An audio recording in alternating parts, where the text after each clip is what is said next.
دی وطن دا آبادی په هر لار خبرې درغوا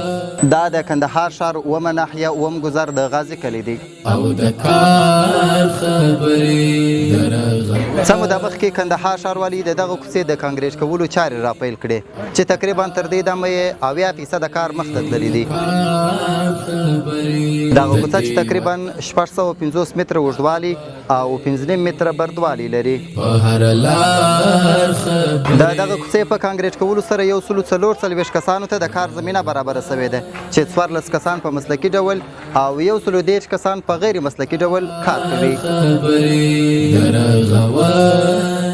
دغه کوڅې په کانکریټ کولو سره د یادې سیمې خلکو زیاته خوښي وښودل او له کندهار ښاروالۍ څخه ځانګړې مننه وکړل کندهار ښاروالۍ څخه ډیره مننه کوو چې د ځوانانو ته کار سهولت برابر کړي انشاءالله دا زموږ ټولو عامه شتمني ده هغه کانال د دې زرخي مخکې خو ورو اوبه پکې بهېدلې له لارې ګذر نه جوړېده اوس شکر دی د دمبر سمدم ځای شو سمدم خلک په سرعت شول د حال په ژان بنن کوه موږ ډېر خوشحاله چې موږ ته د کار زمینه برابره شوې ده او موږ په کار اخته یو